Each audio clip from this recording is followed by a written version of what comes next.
news broke about Truth Social. We had a nice spicy discussion about it last week. Since that time, shares of TMTG or $DJT have dropped 30%. And the numbers for their revenue also confirmed. It came out. It's pretty ugly. $4 million in revenue, $58 million in losses. Floats only 30 million shares. But there are some follow-up stories here we'll get into. Trump is suing the two co-founders to reduce their combined 8.6 stake to zero. His argument is co-founders set the company up improperly and mishandled the launch of Truth Social, so they should forfeit their stock. These are both co-founders previously on The Apprentice. Trump owns 60%, and he stands to receive an earnout of 36 million additional shares in the coming week, worth almost $2 billion. So huge windfall for President Trump coming. In addition to that, Sachs, you're going to love this. Russia. The Guardian is reporting TMTG raised $8 million in emergency funding that might have possibly come from a Russian-linked entity. The SPAC, while it was on hold, was running out of cash. Russia-linked entity.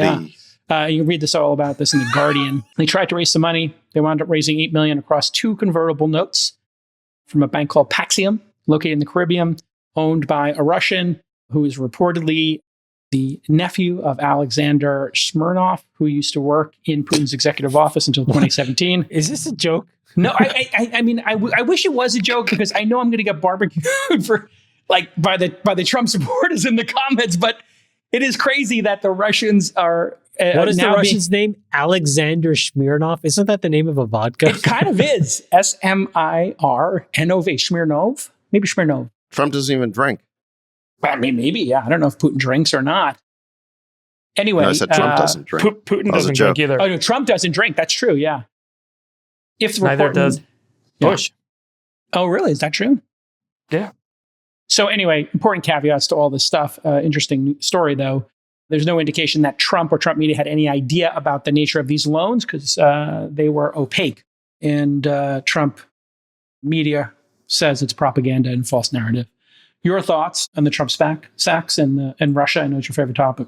Well, it's going to be a really long 7 months if we're going to bring up every one of these evidence-free stories of some sort of Russia connection to Trump. I mean, This article doesn't even make sense. Like you said, here's the giveaway. In the middle of the article, they say, The Guardian does, quote, there is no indication that Trump or Trump media had any idea about the nature of the loans beyond that they were opaque, nor has the company or its executives been accused of wrongdoing. So then what are we talking about here? Just there's some guy with a Russian-sounding last name? I mean, literally, that's the story. It doesn't even make sense. I don't understand how you can get a loan and not know who your counterparty is. So this whole thing just seems like it's part of the milieu of let's create any connections we can between Trump and Russia.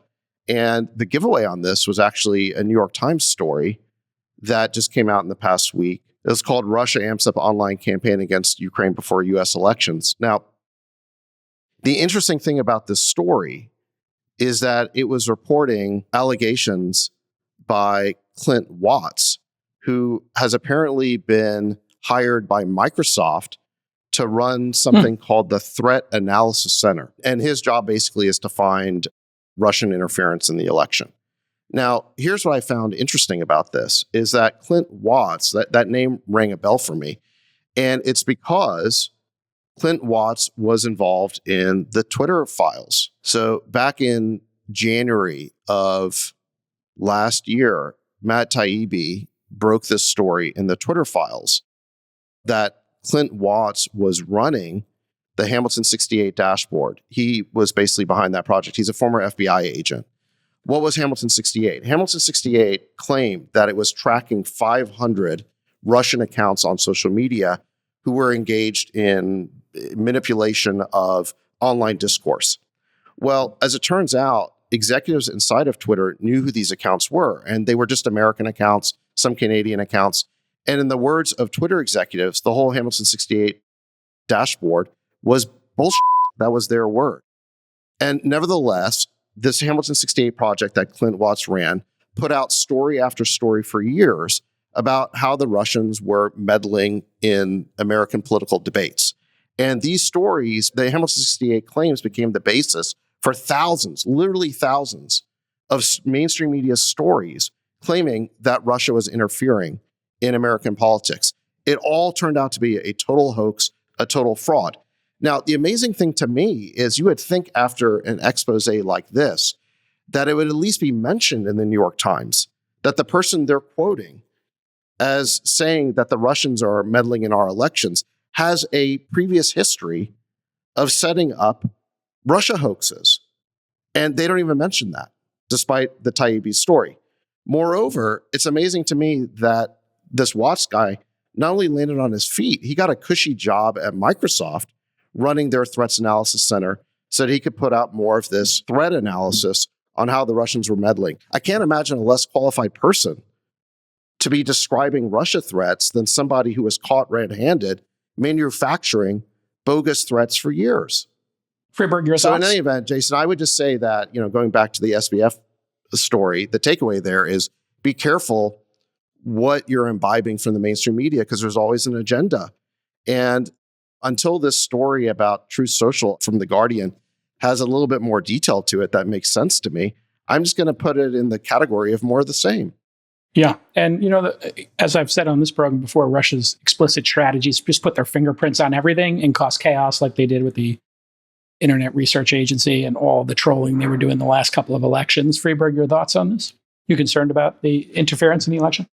I'm not going to spend my thoughts on this. Yeah, this is nothing I feel like I should be thoughtful about. Okay, sounds good. All right, and then wrapping up, I had mentioned last episode about the insider trading charges in the company that was the SPAC before they purchased Truth Social, and two of the three men have been charged with insider trading, just pleaded guilty.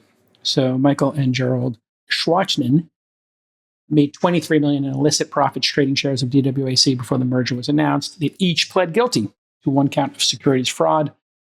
They faced 3 to 5 years. Neither was involved with Truth. This is the SPAC that came before Truth, and there it is, folks. So there's your update. What's the relevance of this to being a top issue on the All In Pod? I just think this is going to be a really long I think it's going to be a really long 7 months for us till the election if we're going to bring up every mainstream media story that seeks to create a connection between this Trump one's not and mainstream Russia. media. This is an SEC filing. Yeah. This one has nothing to do with Russia. This is the insider trading one. But you just said it has no connection to Truth Social. So why are we even talking about it? No, these are the people who traded the stock before Truth Social merged with it. This is the SPAC that Truth Social, and they traded when they found out that Trump was going to be the SPAC that was merged with. So I'm just closing the loop on that.